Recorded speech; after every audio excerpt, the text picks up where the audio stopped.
this morning, I don't have a movie to show you. Yeah, just kidding. It almost feels like a dream to be back after so long. Disneyland means more than just an amusement park. This has been my home for over 41 years. Disneyland represents a piece of, really, Americana. It's a happy place. It's a place where you can forget about everything else that you got going on in the world, where you're able to just enjoy that sense of happiness. It's really surreal seeing my friends after so long, you know? They feel like a part of my life that's been missing for a really long time. I got up this morning and I was doing the Disneyland Happy Dance. I missed it so much. I have butterflies every time I come in. It just brings me happiness and just a remembrance of our family coming when I was a child. My grandson's here, my wife, and just have a great time with family. It seriously makes me feel like a kid. I get so giddy when I come here. I went straight to the Incredicoaster. That's the first ride we went on. I'm excited to go ride Rise of the Resistance again. It's a small world because it's a connection between me and my mom. Sharing this experience with my kids, it's the memories that they're gonna remember. I can't wait to see the castle light up again.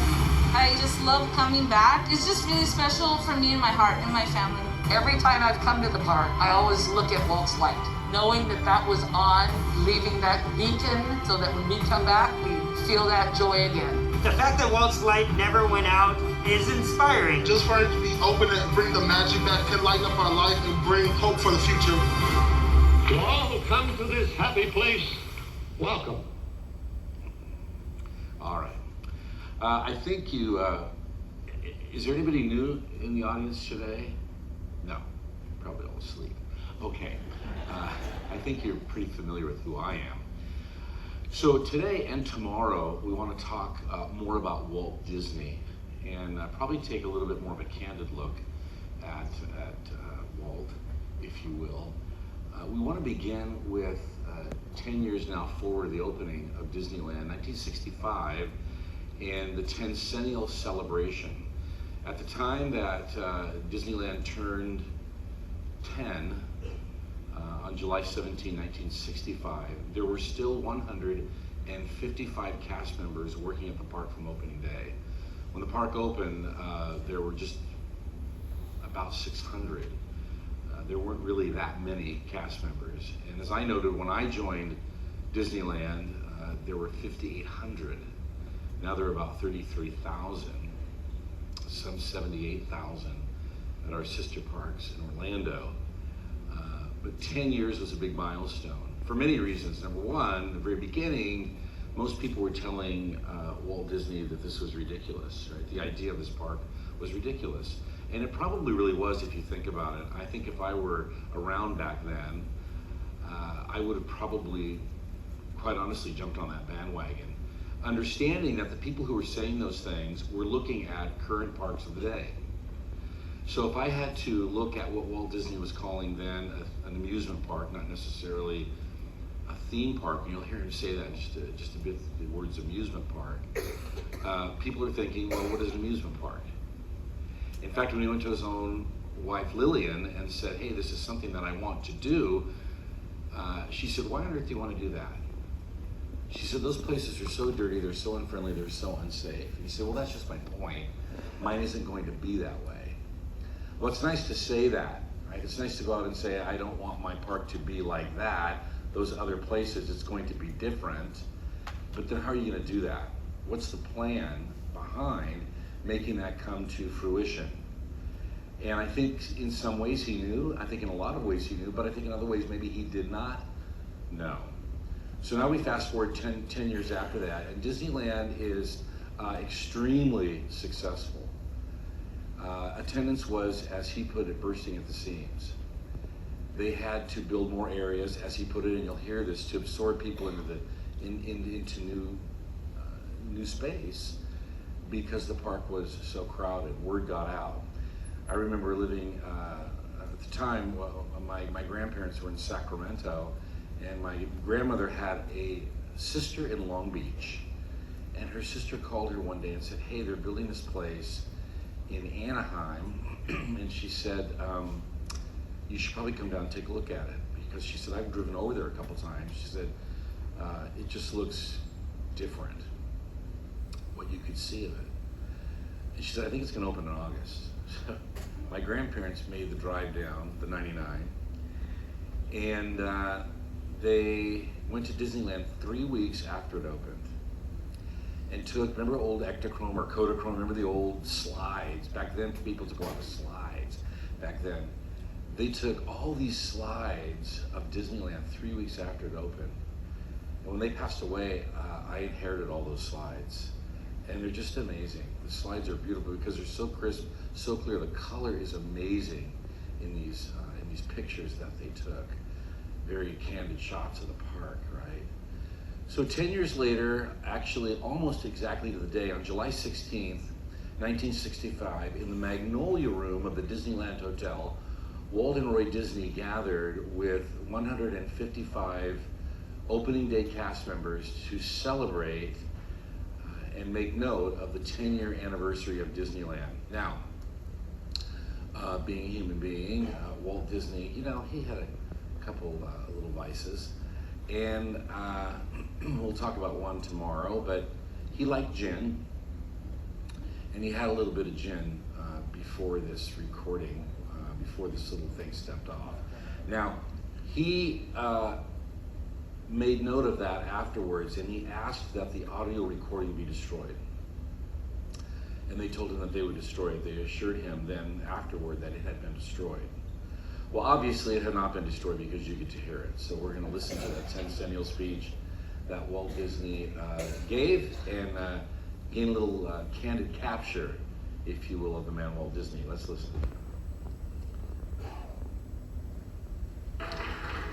I can go back beyond 10 years on this deal. I remember a few little things that went on before the opening. I was trying to put a show together for the Golden Horseshoe. Well, I'd known Donald Lopez for years, and Donald had been around to see me, and I said, well, there's something we can do. I said, can you get me a comic? He said, yes, I know a fellow I was in Australia with. And he said he's getting a little bored living out of a trunk and traveling around the country, you know, in the nightclub, and he might be interested. So I had a little interview over at the studio. In came this fellow. He had a little bag with him, and in the bag he had a dummy, and he had some other things. He had some bagpipes. He came in there, we was on the stage all alone, and I said, well, we're trying to put a little show together, you know. I said, this is Disneyland, it's going to be a family place. And he said, well, I have some routines, I've been doing them in the nightclubs. He said, I can clean them up.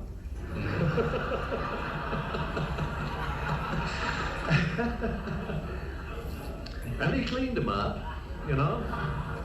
Well, I think there's just a little hangover, you know, and a few of those little jokes in there, but it kind of slips by. Nobody, you know, realized it. But that was Wally Bold. And Wally, we've been very happy. We hope you stay with us. I hope you've been happy. And we're still in the earth for a while. Yeah. That's my tagline. You stole it from me. Yeah. Well, I can go back to Joe Fowler. We went up there. We had to have somebody, you know, that could really put this thing together. Somebody that could take a hold of this thing and really make it work. We were told about this retired admiral that had run the San Francisco Navy Yard, the commandant of the Navy Yard, who had built ships in China and all of that, and he was starting a subdivision up in San Jose, you know? So I remember we went up to see him. We went out and met Joe at his home, his lovely wife, and we had dinner there, and we had steaks. They were wonderful, you know? And so we sort of prevailed upon him to come down and sort of kind of be a consultant for us and things. And little by little, we got him sort of trapped into the thing, got him so wrapped up in it that he said, to hell with the subdivision. And I think he owns half of Newport Bay or something now, I don't know. Well, we had a lot of problems putting this thing together. There was pressure for money. A lot of people didn't believe in what we're doing. And we were putting the squeeze play where we could. I remember that we were dealing with all 3 networks. They wanted our television show, and I kept insisting I wanted this amusement park. And everybody said, what the hell does he want that damn amusement park for? And I couldn't think up a good reason except that, I don't know, I wanted it. So I remember we had a session with NBC. They wanted this Disney television show. And we were stubbornly insisting that we wanted to start an amusement park with it. And David Sarnoff was sitting in on that thing. He said, I want your television show, but he said, why do I have to take that damn amusement park? Same thing went for CBS. Yeah, they wanted a television show, but this insistence on backing an amusement park. ABC needed the television show so damn bad. And they bought the amusement park.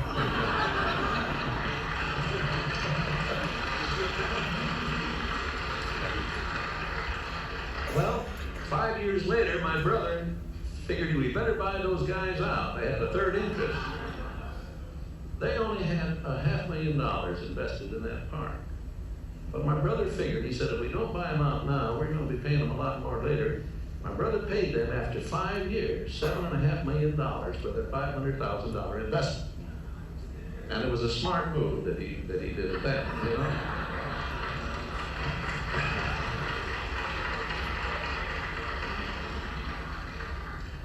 Well, my brothers had the worries of getting this money and fighting the bankers and things.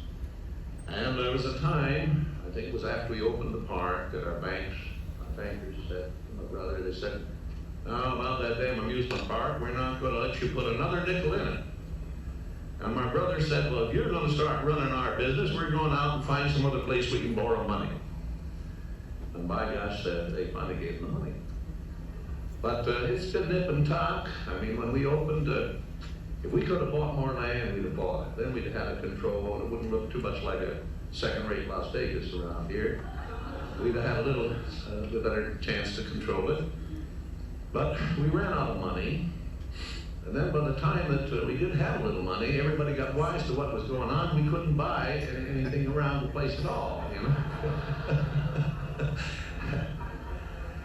But a lot of people don't realize that we had some very serious problems here, keeping this thing going, getting it started. I remember when we opened, if anybody recalls, we didn't have enough money to finish the landscaping. And I had Bill Evans go out and put Latin tags on all of the weeds. And we had a lot of inquiries about the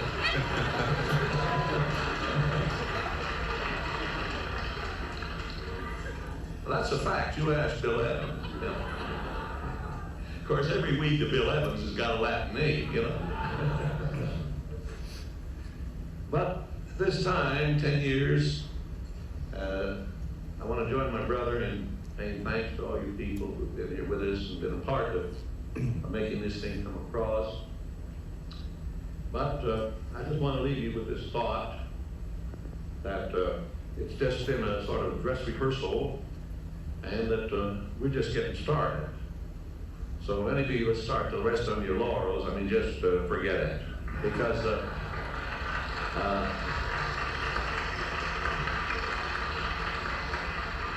I've had Dick Nunes on my tail, and he says, we've got to take care of these people.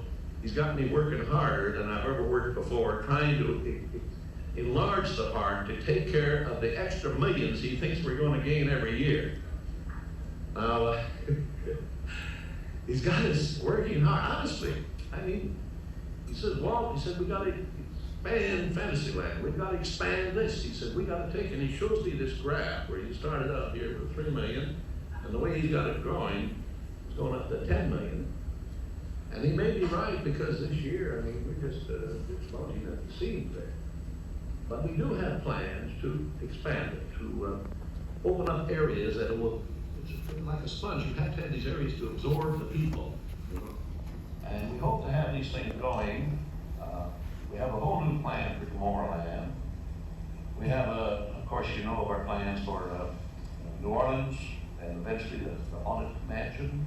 We have a new Fantasyland coming. That'll be in next year. And really, we've got about $40+ million worth of stuff planned out for the next 5 years. Now, I don't know whether we got the money to do it with, but thank God for Mary Poppins out there.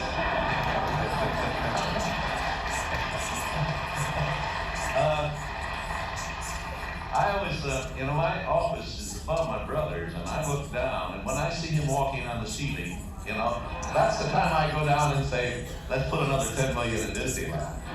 And lately, he's been walking all around that ceiling.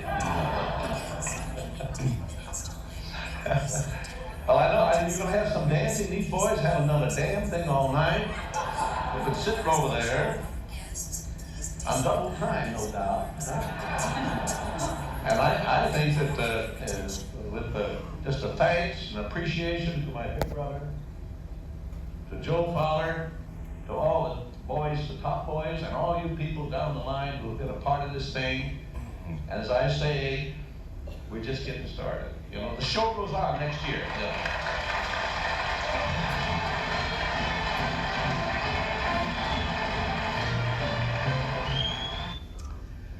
All right, so 1965, and back then, they were deep in the throes of Project X.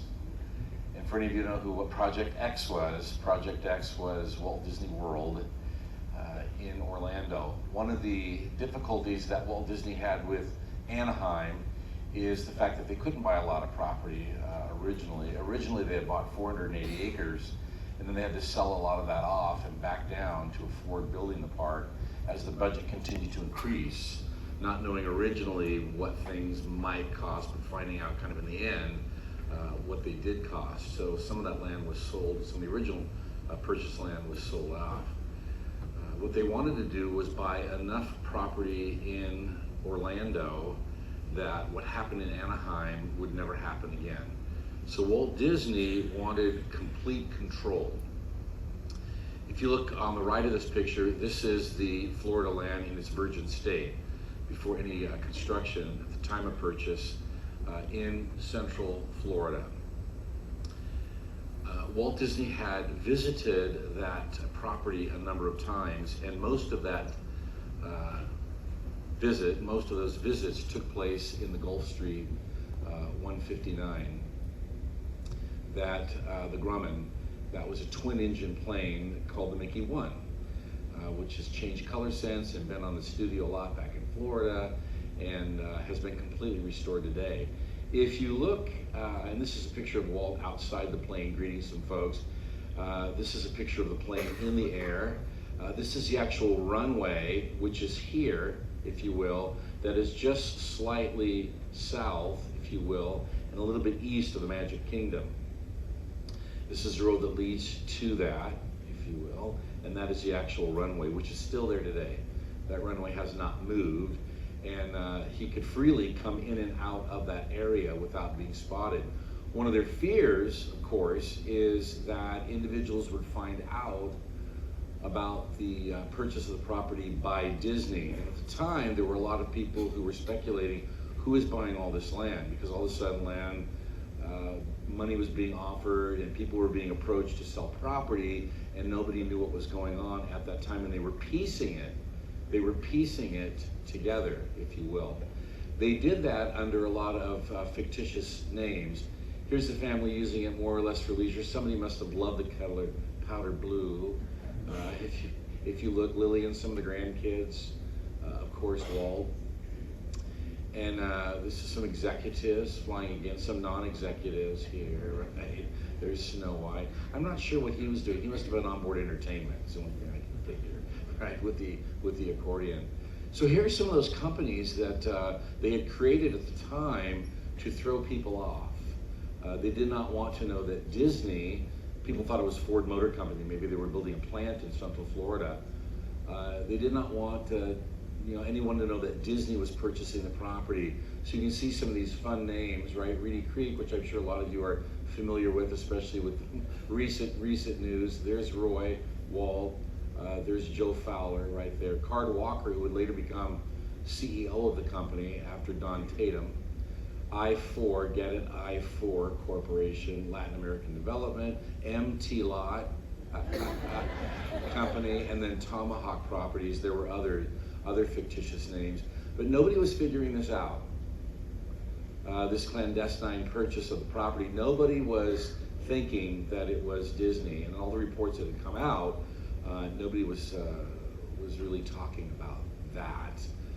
So comforts of corporate travel, to have your own jet, your own Grumman, right? 159 Gulfstream that you see, twin engine, make that flight back and forth from Burbank, and they flew out of Burbank Airport to Orlando in their own strip that they had built. Here's a picture of Walt in the plane, a little upgraded from its original purchase. This is the original way that it looked. They did some decorating. This is Lillian right here in the back of the plane. And it was a great way to travel because it was private and nobody could really, nobody knew. Now at one point, for whatever reason, Walt Disney decided to return to California from then MCO, the airport, right, in Orange County, by way of commercial jet. He flew a Pan Am flight. He flew that Pan Am flight early one morning to return to Los Angeles. And as he was boarding the plane, he heard someone call out his name, Mr. Disney. And this was the 20th of October. Unfortunately, he turned, and as he did, Emily Bavar asked the question, "Is it you?"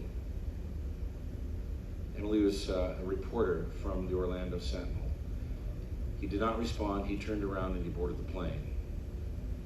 The following morning, on October 21, this was the headline on the front of the Orlando Sentinel.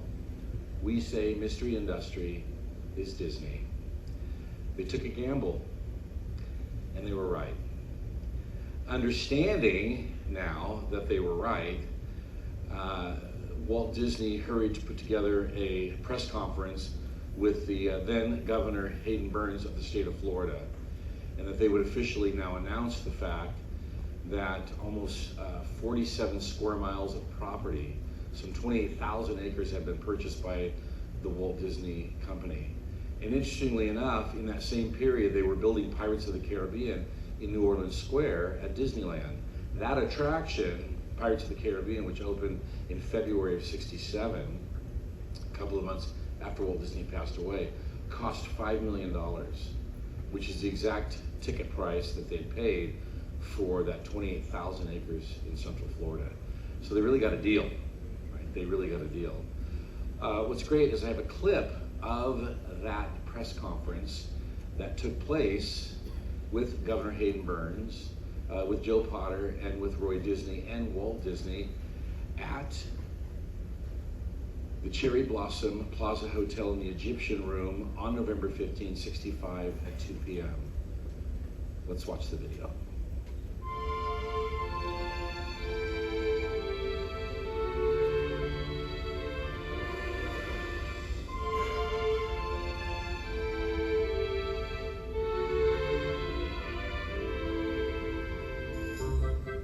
This is Ray Reister reporting from the Fountain Terrace Room in the Cherry Plaza Hotel in downtown Orlando. Reading and listening and viewing public, the man of the decade, Walt Disney, who will bring a new world of entertainment, pleasure, and economic development to the state of Florida. Walt Disney.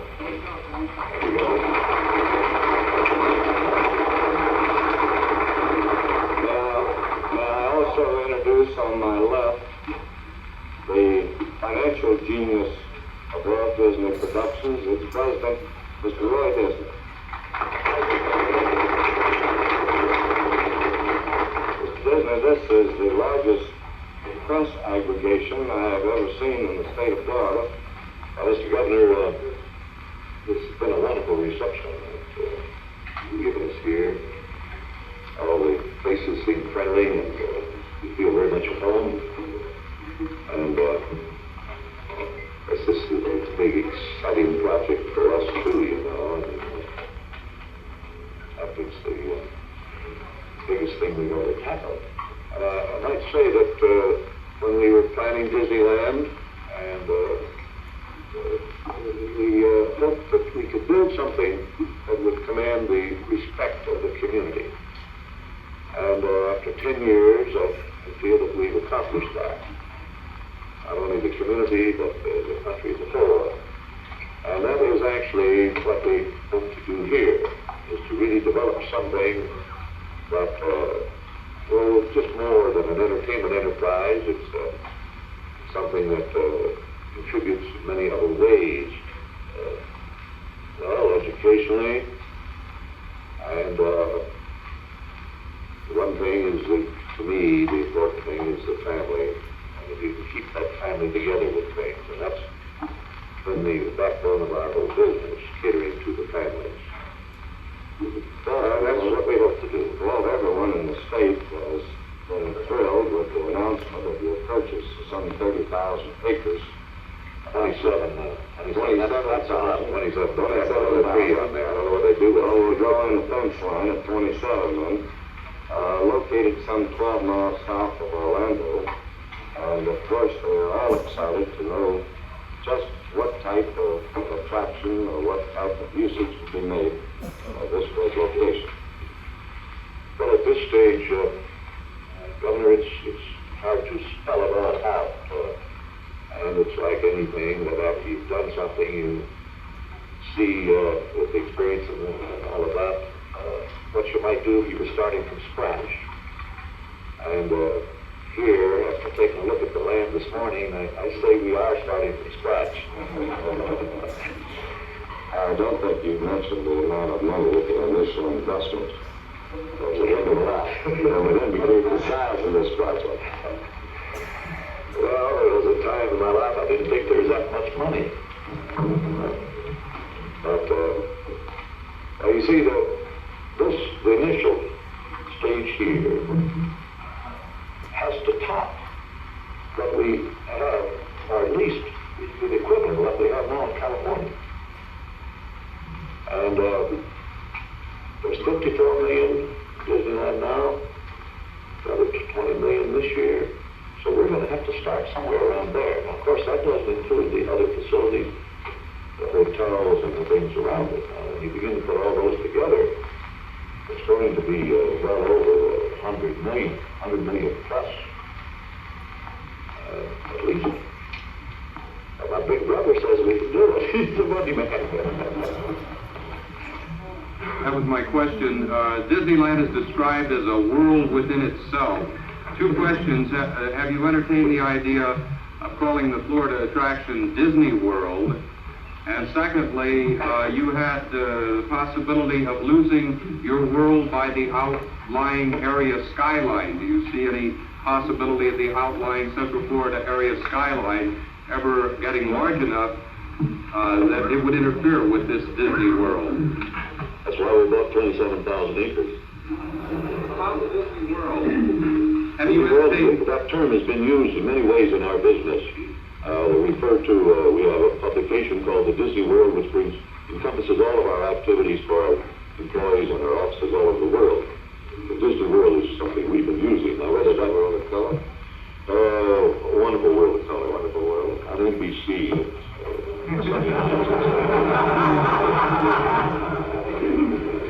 We've been using the term Disney World to encompass all of our activities. Now, what we'll call this here, we haven't got into that. That takes a little study. Also, I've had in mind one community called Yesterday and the other one Tomorrow. Because of nostalgia, I hope we never lose some of the things of the past. And I found at Disneyland that another reason to come here, they might come one time and they stay in Tomorrow. And their friends will say, but have you stayed in Yesterday? And they'll have to come back.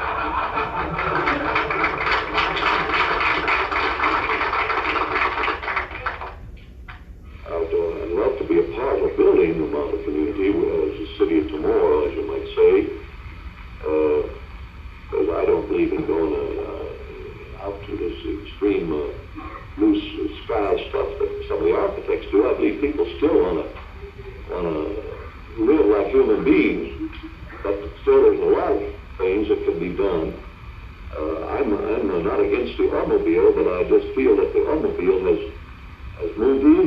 activities too much, and I feel we can design so that the automobile is there, but still put people back as pedestrians again, you see.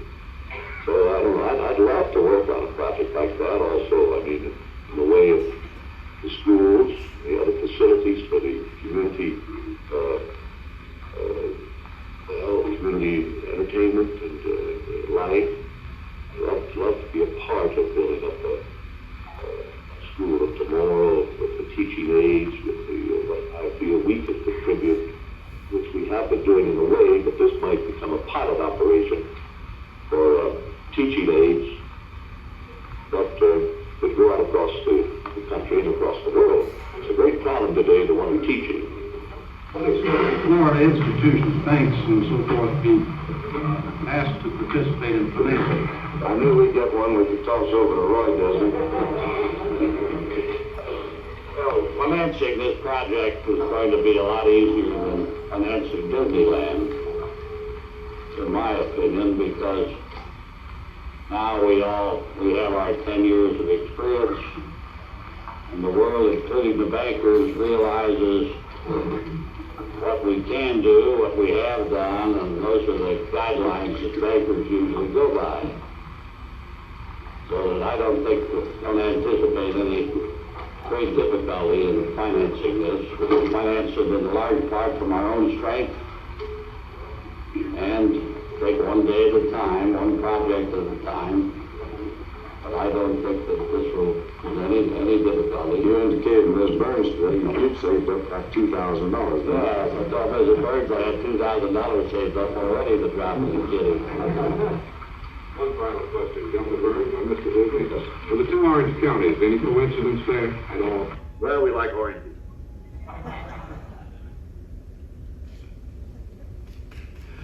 All right, yeah, that's a very crude recording, but a great capture, if you will. There's Joe Potter on the property.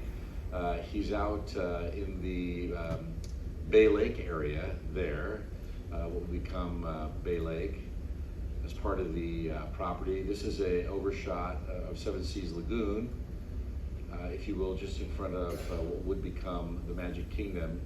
And you're looking at an area that would become Disney's Polynesian, if you will, to the right, off to the right, the Grand Floridian. Some other construction, but obviously the property has changed today drastically. They ended up calling it Walt Disney World. Roy Disney made that decision to honor his late brother. The working title Disney World was going to be the name of the property, and then Roy made that change up. So today, out in Central Florida, obviously, you now have 43 square miles of property. Just a little bit of that was sold off some time ago, but 43 square miles. And it is the most popular man-made tourist attraction on the planet. It remains that to this day with the Magic Kingdom. Of course, you're looking at the central hub, Main Street off to the left, Fantasy to the right, and then Epcot. Typhoon Lagoon, my favorite park. I love Typhoon Lagoon. Disney's Hollywood Studios. Disney's Blizzard Beach, their second water park that they opened. Another great water park. Disney's Animal Kingdom, a little over 800 acres. An unbelievably different take on the theme park, if you will. And of course, Disney Springs. All right, tomorrow we're going to talk a little bit more about Walt Disney and some people that knew him. And we're also going to have an opportunity to have interviewed the second Disneyland ambassador to the world, Connie Swanson Lane, who was the ambassador for the park the year that Walt Disney passed away. So that's going to be very interesting to, I just recently, really about 2 weeks ago, did a Zoom interview with her and brought that with me. So that's a real great capture from Connie. All right, listen, I appreciate you getting up this earlier. They keep moving the clock around, and I'm not sure what time it is right now, but at least we're all standing or sitting and we're all awake. And I just appreciate you being here. Thank you so much. And I hope to see you back tomorrow morning. Tomorrow morning we'll be here again at 9:30. Thank you. And have a good day up there. Appreciate it. Thank you.